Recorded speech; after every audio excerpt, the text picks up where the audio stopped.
여러분들이 잘 아시는 것처럼 목사는 성경과 삶을 통해서 자신이 만나고 알게 된 하나님을 사람들에게 소개하는 사람이라 이렇게 표현할 수 있습니다.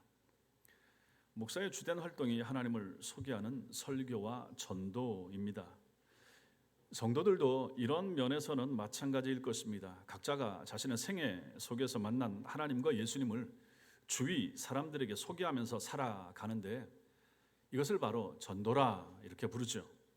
설교나 전도는 하나님을 모르거나 하나님에 대하여 아는 지식이 부족한 사람들에게 하나님을 소개하는 시간이고 방법입니다. 지금 오늘 이 장면에서, 오늘 이 본문에서 바울이 아레오파고라 불리는 바위 언덕 위에서 지금 하고 있는 일이 바로 이것입니다. 아덴에 있는 그 많은 사람들과 철학자들 앞에서 그들이 처음 들어보는 하나님에 대하여 소개를 하고 있는 것입니다. 그래서 지난주부터 설교 제목을 하나님을 소개합니다라고 정하여 말씀을 전하는 것입니다. 바울은 지난 시간에 천지 만물을 창조하신 하나님께서는 고작 인간의 손으로 지은 건축물 속에 갇혀 계시지 않는다라고 선포했죠. 이어서 바울은 인간에 의해서 만들어져 인간이 손으로 바치는 것들로 자기의 부족함을 채우는 우상들과는 달리 자기 스스로 충분하신 하나님께서는 이 세상 그 무엇에도 부족함이 없으신 분이시며 오히려 세상 만민들에게 생명과 호흡과 그리고 그들이 필요하는 모든 것을 공급하시는 분이시다. 이렇게 소개하는 것을 지난 시간에 보았습니다. 오늘도 계속되는 바울의 하나님 소개, 이 내용을 통해서 우리도 하나님은 누구신가 우리가 이미 알고 있지만 더 잘 하나님에 대하여 배우고 알게 되는 복된 시간이 될 수 있게 되길 바랍니다. 오늘 세 가지를 보겠는데 먼저는 한 혈통으로 만드신 하나님, 여기에 대해서 우리가 보게 됩니다. 이 부분이 26절 상반절입니다. 거기 보시면 인류의 모든 족속을 한 혈통으로 만드사 이렇게 말씀하십니다. 이 구절은 모든 인류가, 이 땅에 있는 모든 인류가 하나님이 만드신 아담 한 사람의 후손이라는 뜻입니다. 그래서 하나님 안에서 민족적으로나 혈통적으로 아무런 차이가 없다 이렇게 밝히죠. 그 당시에 사람들은 세상에 퍼져 있는 모든 민족은 각기 민족에 따라서 다른 생성의 기원을 가지고 있다 이렇게 생각했습니다. 이 나라 민족은 이렇게 만들어졌고 이 나라 민족은 이렇게 만들어졌고 이렇게 생각한 것이죠. 아테네 사람들도 마찬가지였습니다. 자기들은 다른 민족들과는 달리 아테네가 위치해 있는 이 아티카라고 하는 이 본토의 흙에서 자기들이 만들어졌기 때문에 다른 민족들, 다른 족속들하고는 다르다. 우리는 우수한 흙으로 만들어져서 우수한 민족이라. 이러한 사상이 이 아덴 사람들, 아테네 사람들 머릿속에 있었다 하는 것이죠. 이러한 민족 우월 의식, 이것은 이 땅에 있는 다른 모든 민족들도 거의 마찬가지입니다. 특히 이런 생각을 가지고 있던 사람이 누굽니까? 유대인들이죠. 유대인들이 자기들은 선민이라 이런 의식을 가지고 있었죠. 그들은 하나님이 자신들만을, 유대인만을 택하셔서 하나님의 백성 삼으셨다 이렇게 믿고 여기에 대한 우월 의식을 가지고 살던 사람들입니다. 제2차 세계대전 당시 독일인들은 어떤 생각을 가지고 있었습니까? 게르만 민족, 이 우월주의에 빠져 있었죠. 이 의식을 가지고 있었던 것이죠. 그래서 인종적으로 좀 열등하다라고 생각되는 유대인들을 제거하는 정책을 그들이 시행을 했죠. 그래서 12년 동안 유대인들을 말살하는 정책을 펴서 600만 명 가량 되는 유대인들을 이 땅에서 없애기 위해서 학살했던 사람들이 바로 게르만 민족, 독일인들이었던 것이죠. 오늘날 우리가 알고 있는 것처럼 중국 사람들은 어떻습니까? 중국이 세계 중심이고 모든 것이 중국을 중심으로 세계로 퍼져나가야 된다라고 하면서 자기 민족이 가장 발전된 민족이라고 하는 그 사상, 세계 중심이라고 하는 중화 사상, 이것을 저들이 가지고 계속해서 주변 나라들과 마찰을 일으키고 있는 것을 우리가 보고 있지 않습니까? 심지어 저들은 김치나 한복, 그리고 최근에는 태권도까지 다 자기네가 종주국이라 자기네 나라에서 나왔다 이렇게까지 전하는 사람들이 저들입니다. 유럽에 살고 있는 백인들도 마찬가지입니다. 자신들이 동양인이나 아프리카 사람들에 비해서 유전적으로 우수하다라고 주장하지만 그것을 증명할 만한 자료는 없습니다. 물론 혈통적으로나 인종적으로 민족 간에 전혀 차이가 없지는 않지만 그런 차이는 한 형제 사이에, 한 집안의 형제 사이에도 차이는 나잖아요. 그 정도 차이에 불과한 것이지 아예 인종적으로 민족적으로 차이는 없다, 이렇게 봐야 됩니다. 오늘 바울도 하나님께서 인류의 모든 족속을 한 혈통으로 만드사 온 땅에 살게 하셨다라고 증언함으로써 아덴 사람들이 가지고 있었던 자기 민족 우월주의에 대하여 잘못된 것입니다, 이렇게 전하고 있는 것이죠. 하나님께서 인류의 모든 족속들을 한 혈통으로 만드셨다라고 하는 것은 한 사람 아담으로부터 만드셨다는 의미라고 제가 말씀을 드렸습니다.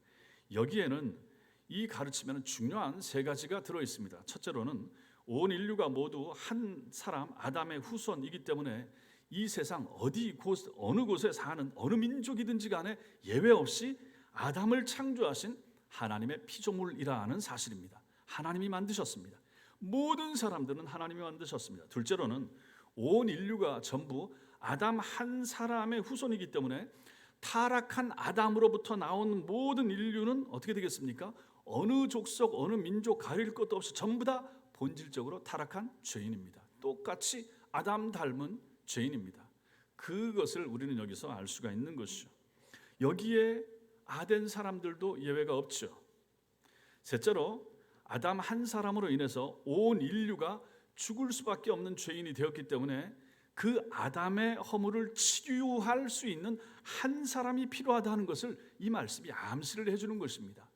아담 한 사람의 후손으로 나왔고 아담이 죄인이고 타락했고 아담에게서 태어나는 모든 사람들은 죄인으로 태어나기 때문에 그러면 이 문제를 해결할 수 있는 누군가가 필요하다 하는 것을 바울이 이 말씀 속에서 암시하고 있는 것입니다. 그 한 사람이 누굽니까? 예수 그리스도십니다. 그래서 바울이 말합니다. 로마서 5장 15절 읽겠습니다. 한 사람의 범죄를 인하여 많은 사람이 죽었은즉 더욱 하나님의 은혜와 또한 사람 예수 그리스도의 은혜로 말미암은 선물은 많은 사람에게 넘쳤느니라. 한 사람의 범죄, 한 사람 예수 그리스도의 은혜, 한 사람의 범죄, 아담의 범죄로 인하여 많은 사람들이 죽었는데 하나님의 은혜가 미쳐서 한 사람 예수 그리스도의 은혜로 많은 사람들이 받은 선물, 구원의 선물이 넘쳤다, 이렇게 말하는 거죠. 17절에도 마찬가지입니다. 읽겠습니다. 한 사람의 범죄로 말미암아 사망이 그 한 사람을 통하여 왕 노릇하였은즉 더욱 은혜와 의의 선물을 넘치게 받는 자들은 한 분 예수 그리스도를 통하여 생명 안에서 왕 노릇하리로다. 보십시오.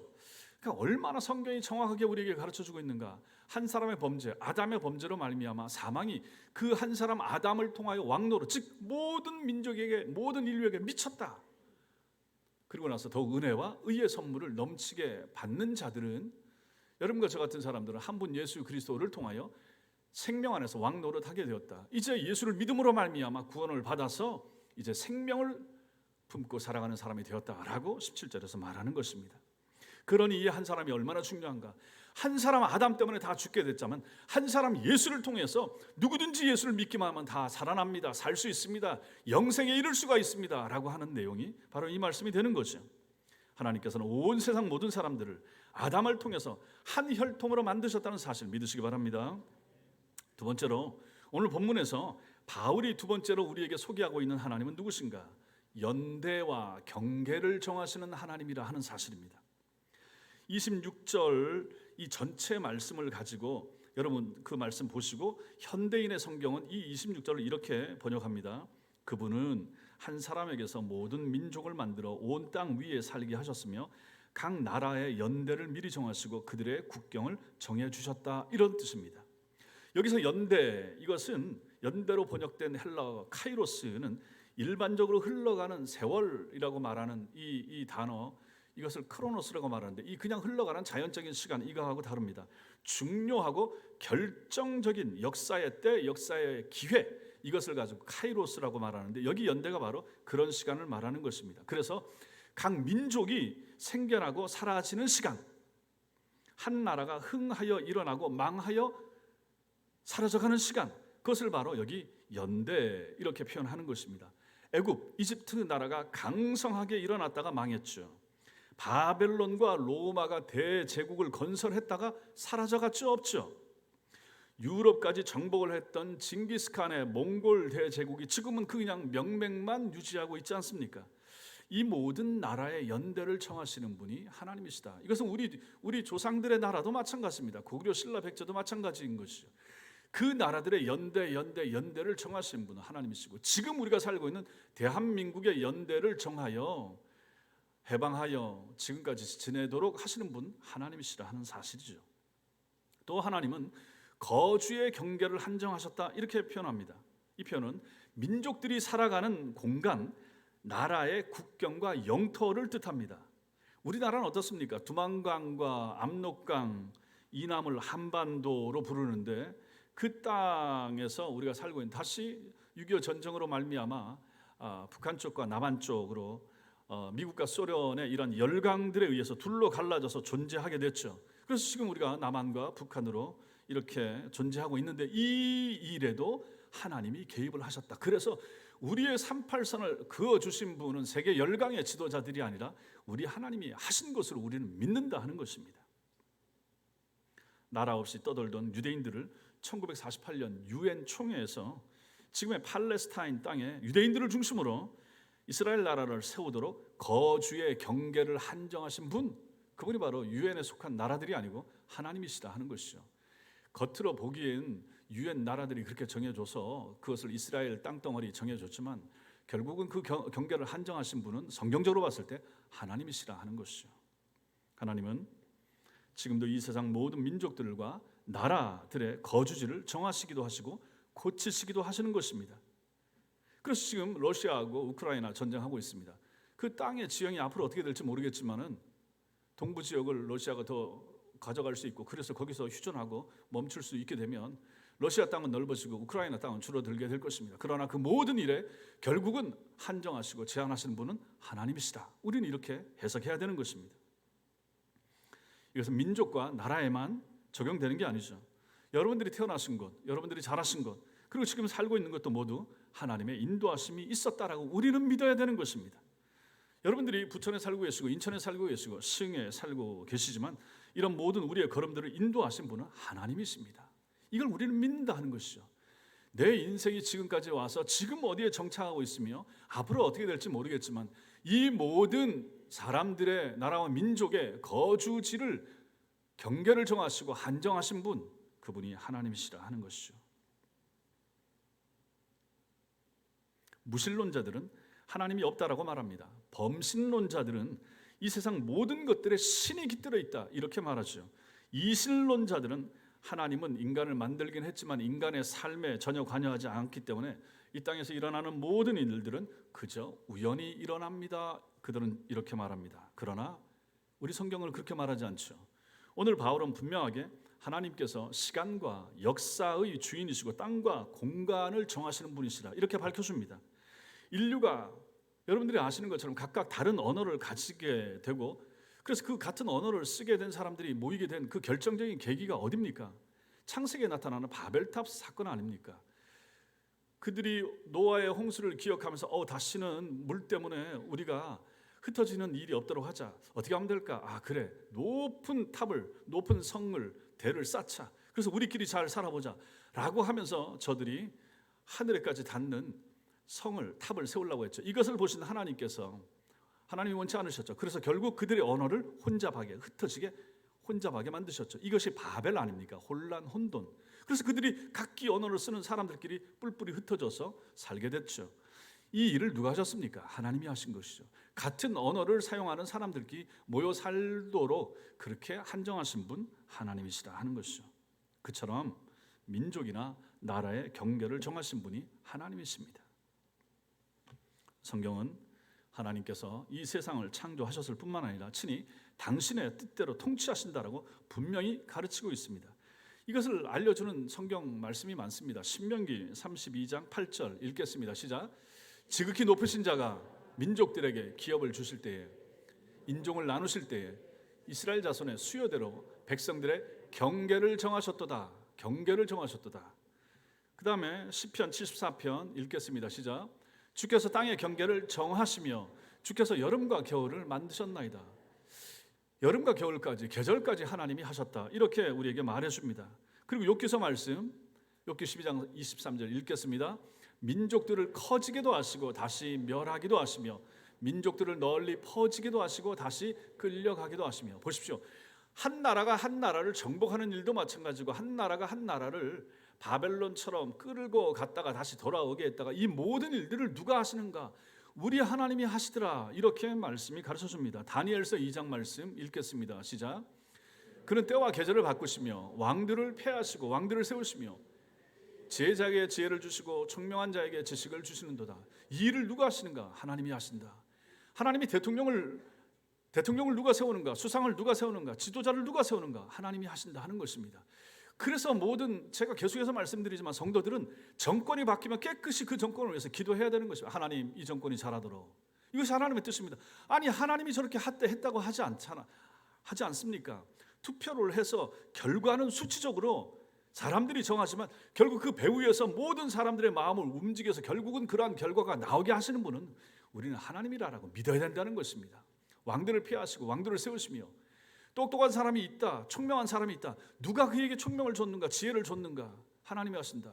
그렇게 따지면 스티브 잡스에게 누가 지혜를 줬는가? 하나님이 어쨌든 불신자이긴 하지만 지혜를 줘서 그가 스마트폰을 만들 수 있도록, 그래서 우리가 그 혜택을 누릴 수 있도록. 컴퓨터를 만든 사람도 마찬가지고, 차량을 개발하게 된 사람도 마찬가지고, 비행기를 만든 라이트 형제 같은 사람, 그들의 아이디어는 어디서 온 것인가? 자기들이 준비하고 다 공부하고 해서 원리를 만들었지만 결국은 그에게 그 기본적인 지혜를 허락하신 분이 누구신가? 하나님이시다. 우리는 이렇게 보는 것이죠. 그렇습니다. 나라의 생성과 소멸, 흥함과 멸망, 개인의 출생과 죽음 등 역사 속에서 발생하는 모든 일들이 만물을 당신의 뜻대로 다스려 나가시는 하나님 섭리, 하나님 통치의 결과인 것입니다. 바로 여기에 우리가 여러분과 제가 하나님을 경외하고 의지해야 될 중요한 이유가 여기에 있는 것입니다. 한 나라와 민족까지, 한 사람, 한 나라, 모든 것을 통치하시는 하나님의 손 하나 있다 그러면 우리 가정, 우리 교회 마찬가지 아니겠습니까? 그럼 우리 가정, 우리 개인, 우리 자식들 앞날 전부 다 하나님의 통치하시는 손 하나 있다라고 믿는다면 우리는 어찌 살아야 되겠습니까? 그 하나님을 기쁘시게, 그 하나님 중심으로. 하나님의 뜻이 무엇입니까? 우리 가정을 향한, 우리 교회를 향한, 우리 아들과 딸을 향한 하나님의 뜻이 무엇입니까? 묻는 거죠. 하나님, 내 인생, 내 앞날을 향한 하나님의 뜻이 무엇입니까? 그래서 우리가 기도해야 되는 거예요. 앞날이 안 보이잖아요. 암담하잖아요. 앞으로 경기가 어떻게 될지 모르고 전쟁은 어떻게 끝날지 모르고. 기름을 넣었다고 했는데 아침에 권사님이 차에 기름을 넣어서 가지고 15만 원어치가 들어간 거예요. 우리 교회 스트라이크스에 한 번도 그렇게 넣은 적이 없는 것 같은데 깜짝 놀랐습니다. 2,100원까지 올라갔으니 얼마나 더 올라갈지 알 수가 없습니다. 이런 세상을 우리가 살아간다. 그럼에도 불구하고 우리는 하나님을 의지해야 되는 거죠. 하나님을 모르십니까? 아시죠? 앞으로 경기 상황이 얼마나 더 나빠질지, 어떤 일이 생길 때 우리는 모르지만 하나님은 아신다. 그러면 우리는 어찌해야 됩니까? 하나님께 엎드려야죠. 도와주세요. 하나님의 은혜가 필요합니다. 우리 교회의 장래와 앞날, 저도 늘 고민하면서 걱정하면서 기도하지만 5년 후, 10년 후, 20년 후 우리 교회 하나님의 손 안에 있습니다. 기도해야 됩니다. 여러분들 다 마찬가지인 것이죠. 하나님이 이 세상의 주인이시고 우리 각자 삶의 생애의 주인이십니다. 정말로 우리가 아끼고 사랑하는 우리 아이들의 앞날 하나님의 손 안에 있습니다. 지금 잘 뛰어놀고 있고 지금 말 잘 듣지만 저 아이의 장래와 앞날이 하나님의 손 안에 있는 것이죠. 그래서 우리는 기도하여 하나님, 이 아이가 더 하나님의 손에 붙잡히도록, 하나님의 역사하심이 우리 아이에게 더욱 미치도록 우리 아이에게 지혜와 명철 그리고 믿음을 허락해 주세요. 끊임없이 기도해야 될 부모의 책임, 선생님들의 책임, 그것이 우리에게 달려있는 것입니다. 바울의 설교는 27절에서 계속 이어집니다. 27절 같이 읽겠습니다. 시작. 이는 사람으로 혹 하나님을 더듬어 찾아 발견하게 하려 하심이로되 그는 우리 각 사람에게서 멀리 계시지 아니하도다. 이 27절 말씀은 이런 뜻입니다. 하나님이 사람들의 연대를 정하시고 살아갈 장소를 정하신 것은 혹시라도 사람들이 하나님을 더듬어 찾게 하려는 것입니다. 사실상 하나님은 우리에게서 멀리 떠나 계시지 않습니다. 이런 뜻입니다. 하나님은 우주 만물을 창조하신 후에 그대로 내버려 두시지 않았습니다. 하나님은 자연과 인류와 시간과 공간 모두에 여전히 관여하시고 섭리하시는 분이십니다. 그래서 우리가 인류의 역사를 잘 보거나 자연 만물을 잘 살피거나 혹은 인간의 양심을 잘 관찰할 수만 있다 그러면 그 속에서 희미하게 발견할 수 있는 것이 있습니다. 뭡니까? 하나님의 흔적인 것이죠. 하나님의 흔적. 이것을 가지고 신학자들은 하나님의 지문이라, 하나님의 뒷모습이라 이렇게 표현하는 거죠. 여러분과 제가 예수를 믿고 거듭나게 되니까 해가 떠오르는 것을 봐도, 비가 오는 것을 봐도, 꽃 한 포기를 봐도 너무 감사하고 이쁘고 아름답고 우리 하나님의 섭리가 놀랍다라고 생각하게 되지 않습니까? 우리는 그것들 속에서 하나님의 지문, 하나님의 흔적을 발견하는 거죠. 하나님의 뒷모습을 우리는 보는 것입니다. 불신자들도 마찬가지라 하는 것이죠. 기본적으로 모든 세상은 하나님의 은총 가운데 창조되었기 때문에 그걸 잘 보다 보면 신비롭다. 하나님을 모르니까 이거 조물주가 있다면 조물주가 어떻게 이렇게 만들었을까? 이런 생각을 갖게 되는 것은 당연하다 하는 것입니다. 그 내용을 우리는 여기서 이렇게 보는 거죠. 광활한 우주, 오묘한 사계절의 변화, 들에 핀 한 송이 꽃에서 우리는 창조주요 절대자이신 하나님을 만날 수 있다 하는 것이죠. 이것을 바울이 로마서 1장 20절에서 표현합니다. 읽겠습니다. 창세로부터 그의 보이지 아니하는 것들, 곧 그의 영원하신 능력과 신성이 그가 만드신 만물에 분명히 보여 알려졌나니 그러므로 그들이 핑계하지 못할지니라. 하나님 없어요. 핑계 못한다는 얘기입니다. 불신자들도 창세로부터 그의 보이지 아니하는 것들, 곧 그의 하나님의 영원하신 능력과 하나님의 성품이 그가 만드신 이 땅에 존재하는 모든 만물들 속에 분명히 깃들어 있기 때문에 그것만 잘 본다 그러면 하나님 계시네 이렇게 말을 못한다는 얘기입니다. 그래서 우리 조상들이 이 땅에 기독교 안 들어왔을 때 우리 조상들은 어디 가요? 그 사람들을 지옥 보내면 안 되잖아요. 교회가 안 들어오고 성경이 안 들어왔는데 라고 말하는 사람들 앞에 보여줄 수 있는 가장 유력한 근거가 바로 저 말씀이 되는 것입니다. 그들도 밥 먹고 살았잖아요. 그들도 햇빛 가운데 살고 공기 가운데 살고 하나님이 만드신 자연 환경 속에 살지 않았습니까? 그것을 통해서 하나님을 만나고 발견했었어야 됩니다라고 우리 입장에서는 그렇게 말할 수 있는 거죠. 그러나 이런 일반 은총, 자연 계시, 이걸 가지고 일반 은총이라고 그러죠. 특별 은총에 반대되는 일반 은총, 초자연 계시와 대비되는 자연 계시라고 말합니다. 모든 환경이요. 그러나 이것은 모든 사람들이 열려 있기는 하지만 우리의 조상 아담의 타락으로 인하여 하나님을 알 수 있는 정확한 지식이 흐려졌습니다. 그래서 일반 은총, 일반 계시를 통해서는 하나님을 볼 수가 없게 됐습니다. 그것을 통하여 하나님을 아는, 예수님을 아는 지혜를 통하여 구원에 이르는 것은 이제 어려워졌다 하는 것입니다. 그럼에도 불구하고 바울은 하나님이 우리가 더듬어 찾아 발견할 정도로 가까이 계시다. 27절에서 이제 이렇게 표현하는 것입니다. 성도 여러분, 이 땅에 있는 종교들이 어떻습니까? 이 세상의 모든 종교는 인간이 신을 찾아가는 방식으로 설명을 합니다. 그리고 자신을 만나 줄지 확실치도 않은 신의 마음을 얻기 위하여, 신의 환심을 사기 위하여 저들이 많은 노력을 하고 헌신을 기울이는 것입니다. 그러나 천지 만물과 인간을 창조하신 하나님께서는 어떻게 하십니까? 먼저 찾아오십니다. 하나님이 먼저 찾아오십니다. 이것이 바로 다르죠. 결정적인 차이가 바로 여기에 있다 하는 것입니다. 보십시오. 사탄의 유혹을 받고 선악과를 따먹은 그 아담과 하와가 어떻게 했습니까? 숲을 속에 숨었죠. 그들이 따먹고 나서 우리가 잘못했네, 하나님께 먼저 가서 잘못을 고해야지, 이러지 않았습니다. 숨어 있었죠. 그때 하나님이 먼저 찾아오셨죠. 아담아 하면서 부르시면서 하나님 편에서 찾아오셨죠. 예배를 잘 드린 동생이 미웠죠. 가인이. 그래서 그 동생을 때려 죽였습니다. 그러한 가인에게 하나님이 먼저 찾아오시지 않았습니까? 찾아오셨어. 그에게 벌을 주기 위해서 찾아오셨다기보다도 그를 다른 사람들이 죽일까 봐 그러지 못하도록 생명의 표를 주시기 위하여, 사랑하기 위하여 먼저 하나님께서 찾아오시지 않았습니까? 우상의 도시 하란에 살던 아브라함이 약속의 땅인 가나안으로 이주할 수 있었던 것이나 그가 믿음의 조상이 될 수 있었던 것, 자기가 먼저 하나님을 찾아갔습니까? 내가 공부해봤더니 이 땅에 참신은 여호와 신밖에 없네, 이렇게 해서 하나님께 찾아가서 엎드려서 빌었더니 주님이 만나줬습니까? 아니잖아요. 하나님이 먼저 하란에 살고 있든 갈대아 우르에 살고 있든 그를 먼저 찾아가서 만나서 불러주지 않았습니까? 다 그렇다 하는 것입니다.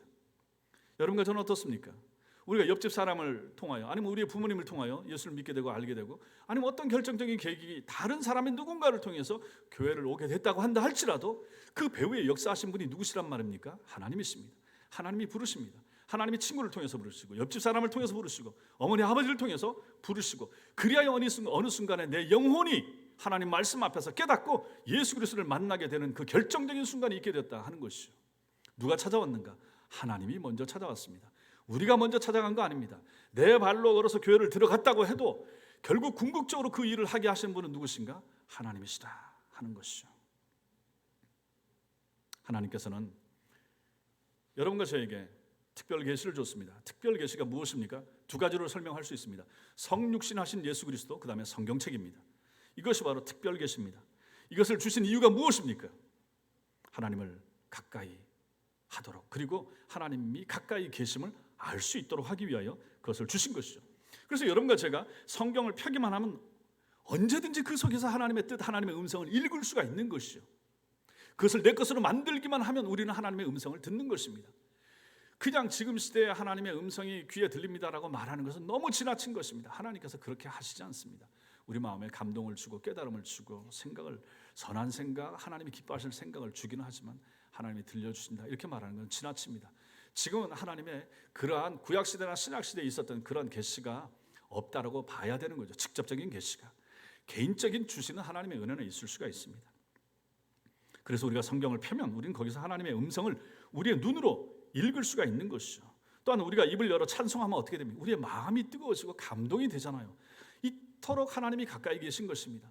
찬송을 할 수가 있잖아요. 외우는 찬송 우리가 찬송할 수가 있고, 집안에서도 찬송을 카세트를 통해서 들을 수도 있고, 우리가 찬송을 부를 수도 있고, 그때 내 마음이 뜨거워지고 감사하게 되고 그 가사가 내 마음에 새겨지게 되고, 그것은 무엇입니까? 우리 하나님이 나와 가까이 계시는 것을 확인하는 순간이 되는 것이죠.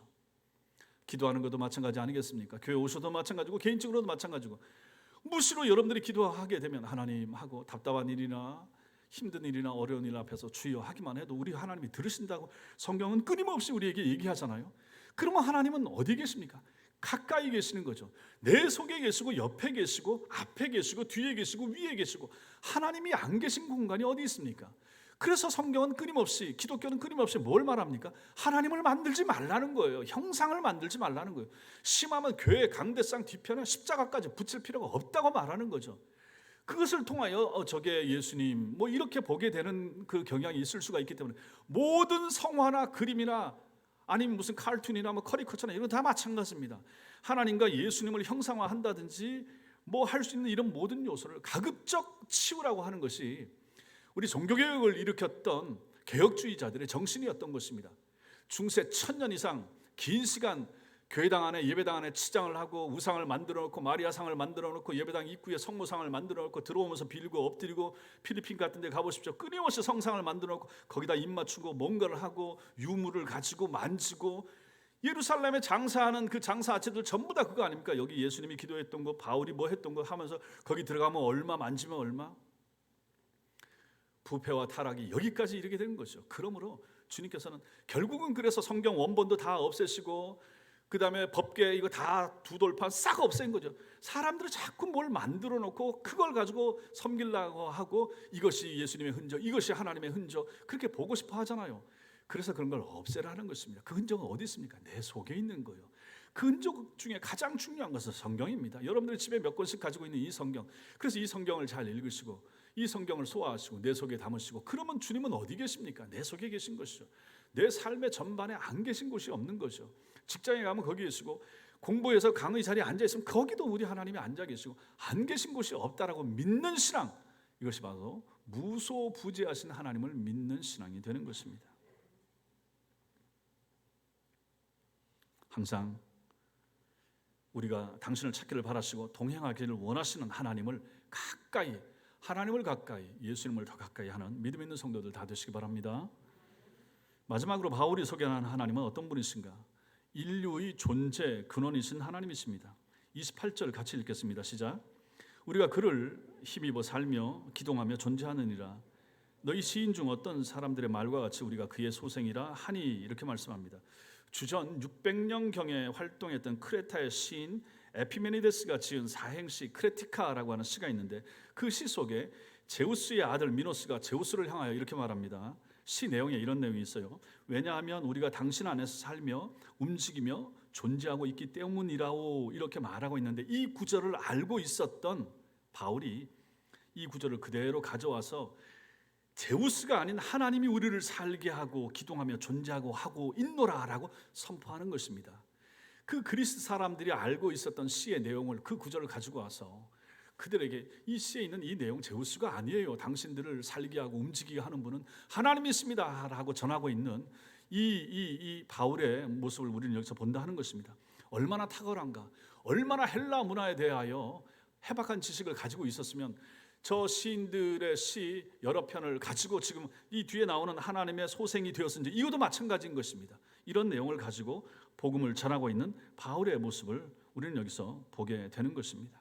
한마디로 하나님의 은혜 덕분에 살아가고 있음을 여러분들 아셔야 됩니다 라고 거기 둘러서 있는 많은 철학자들에게, 그리고 이 아덴의 주민들에게 바울이 이 말씀을 전하고 있는 것이죠.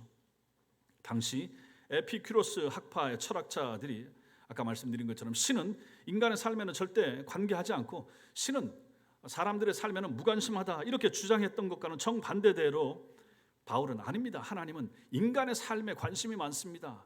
인간의 모든 삶이 하나님의 손에서 나옵니다라고 말을 하고 있으니, 그 가르침, 그 설교를 들었던 그 당시 아덴 사람들이 얼마나 크게 충격을 받았겠습니까? 야, 우리가 알고 있는, 우리가 아는, 우리가 믿는 이 그리스도의 신들은 안 그런데 사람들하고 갈등하기도 하고 다투기도 하고 사람들에게서 재물을 요구하고 뭐 부족해서 늘 구하고 이러는 신인데, 이 바울이 소개하는 하나님은 전혀 다른 신이네 하는 충격을 저들은 받았을 것이라 하는 것이죠. 그렇습니다. 사람들이 하나님을 알든지 모르든지, 하나님을 인정하든지 인정하든지 않든지 간에 인간들은 모두가 하나님의 은혜로 살아갑니다. 자, 여러분과 저도 하나님의 은혜로 살아가죠. 불신자들도 마찬가지입니다. 비가 오지 않아서 고통입니다. 비가 조금씩 내려줍니다. 비가 오므로 말미암아 혜택을 보는 사람들은 누굽니까? 우리 신자들만 봅니까? 아니죠. 불신자들까지, 예수 안 믿는 불교 신자인 모내기 해야 될 농부들까지 하나님이 내리시는 비의 혜택을 본다 하는 얘기입니다. 하나님이 이토록 자비하시고 모든 사람들을 하나님이 친히 돌보시는 것입니다. 신자라고 해서 일반 은총을 신자에게만 부어주는 것은 아닌 것이죠. 다 골고루 허락하신다. 그럼에도 불구하고 하나님께서는 신자들에겐 특별 은총, 예수 그리스도와 성경을 통하여 더 많은 것을 우리에게 주시기를 기뻐하시는 분이십니다. 하나님은 만물의 창조주이시고 주관자이십니다. 그분에게서 생명과 호흡과 만물이 나옵니다. 또 하나님은 만물과 세상 역사를 당신의 뜻에 따라서 섭리해 나가시는 분이십니다. 그러므로 하나님의 은혜가 한순간이라도 우리에게서 떠나간다 그러면 우리는 그 누구라도 살아갈 수가 없게 될 것입니다. 기상 이벤트 때문에 얼마나 걱정을 많이 하고, 지금 여름에 또 폭우가 쏟아진다 그런 걱정을 하고, 비가 안 오면 어떻게 되는가, 다른 나라들도 마찬가지고 다 염려가 많습니다. 이럴 때 필요한 것은 무엇입니까? 하나님의 은혜입니다. 하나님의 돌보심입니다. 이 세상, 이 종말 시대를 하나님께서 이런 방식으로 지금 이끌어 가신다라고 우리는 봐야 되는 것입니다. 처처의 기근이 일어나고 있으며 처처의 여러 가지 재난이 일어나고 있고, 전쟁과 전쟁의 소문이 들리는 것도 마찬가지입니다. 성경을 보면 다 종말의 징조다. 아하, 이런 걸 보니까 정말 예수님이 오실 때가 얼마 남지 않았다라고 우리는 각성하고 경성하여 깨어 있어야 될 이유가 바로 성경이 보여주고 있는 징조와 내용들이 지금 우리가 살아가고 있는 현실 가운데서 실제화, 구체화되고 있기 때문에 그런 것입니다. 어쨌든 하나님께서 우리를 돌보십니다. 우리는 하나님의 은혜가 필요합니다. 하나님의 돌보심이 없으면 우리는 존재할 수가 없습니다. 마태복음 10장에서 주님이 말씀하십니다. 읽겠습니다. 시작. 참새 2마리가 한 아싸리 원에 팔리지 않느냐? 그러나 너희 아버지께서 허락하지 아니하시면 그 하나도 땅에 떨어지지 아니하리라. 야, 참새 같은 미물 한 마리도 땅에 떨어지는 것도 하나님의 사인, 허락이 없으면 안 된다. 반대로 말하면 어떻게 되겠습니까? 이 땅에 있는 수많은 참새들이 오늘도 짹짹거리면서 날아다니는 거, 아침에 제가 눈을 뜨면 하여튼 여기 소래중학교 뒤편에서 시끄러워요. 참새들이 그렇게 떠들어요. 비만 안 오면 그렇게 떠들더라고요. 그래서 저런 말씀이 생각이, 야, 저것들이 하나님의 은총을 알까? 하나님이 살게 하심으로 말미암아 저렇게 시끄럽게 하는구나. 저거 놀라운 하나님의 은총이 아닙니까? 하나님이 저렇게 돌보신다. 참새 한 마리마저 저렇게 돌보시면 너희는 얼마나 존귀하냐. 불신자도 아닌 신자들은 얼마나 더더욱 존귀한 존재인가. 여러분과 제가 말입니다. 우리가 비록 아파도, 우리가 비록 몸에 병이 있어도, 우리가 비록 원하는 만큼 돈은 갖지를 못해도 하나님 앞에서 우리는 얼마나 존귀한 존재인가. 무엇이 가르쳐 줍니까? 바로 저런 말씀이 가르쳐 주지 않습니까? 우리가 읽는 성경 말씀이 우리에게 가르쳐 주지 않습니까? 우리 주변에 우리 삶 현장에 가까이 계신 우리 주님께서 이런 말씀을 통하여 우리가 위로를 받기를 주님이 원하시지 않습니까? 이처럼 세상의 모든 것이 하나님의 은혜로 유지되고 보존됩니다. 그래서 여러분과 제가 잘 부르는 은혜라고 하는 복음성 있죠. 은혜 복음성 가사에는 이렇게 나옵니다. 여러분들이 아시는 것처럼 내가 누려왔던 모든 것들이, 내가 지나왔던 모든 시간이, 내가 걸어왔던 모든 순간이 당연한 것 아니라 은혜였어. 야, 이걸 알면 이 사람이 신자입니다. 아, 내 모든 시간이 은혜였구나. 이걸 깨닫는 사람 신자입니다. 아침에 해가 뜨고 저녁에 노을, 봄의 꽃향기와 가을의 열매, 변하는 계절의 모든 순간이 당연한 것 아니라 은혜였어. 아, 이것도 은혜였구나. 봄이 짧아지고 가을이 짧아지고 여름이 길어지고 겨울이 길어지고 그렇지 않습니까? 너무 춥고 너무 덥고 봄은 짧고 가을은 짧고 이런 걸 생각하면 야, 우리가 당연히 봄과 사계절이 당연히 그때 되면 와야 되는데 봄이 너무 더우면 야, 이게 봄이 아니라 이거 여름 아닌가? 그러면서 우리는 이런 말씀을 생각해야 되는 거죠. 야, 이거 하나님의 섭리가 이렇게까지 미치면 봄이 짧아지고 혹독한 여름이 길어질 수가 있겠구나, 이런 생각을 우리는 해야 되는 것입니다. 계절이 변화되는 것이 당연한 것이 아니라 하나님의 은혜였습니다. 내 삶에 당연한 것 하나도 없었던 것을 모든 것이 은혜였어. 당연하다 싶은 것이 무엇이 있었던가? 내가 이 땅에 자라는 거, 이 땅에 평화를 누리는 거, 이 좋은 세상에 살게 된 거, 이건 너무 당연하다. 이게 아니었던 것이죠. 실제로는 내가 어떤 사람을 만나고 결혼을 하고 아이를 낳고 가정을 꾸리는 거, 뭐 다른 사람은 다 하는데 나도 했다. 이게 당연했나? 당연한 거 아니었더라 하는 것입니다. 그렇지 못한 사람들을 생각하면 그게 아니잖아요. 그러므로 우리는 이런 것들 속에서 우리가 살아가는 이 평화롭고 너무 일상적인, 너무 평범한 세상 속에서도 하나님의 은총을 발견할 수 있어야 되는 것입니다. 그것이 신자입니다. 꼭 큰 은혜, 놀라운 은혜, 기적적인 은혜, 천지가 바뀐 은혜를 받아야, 죽다 살아난 은총을 체험해야, 기적을 체험해야 야, 하나님의 은혜였습니다. 아니잖아요. 평범하게 지나간 오늘 하루, 이게 하나님의 은총 아니었던가?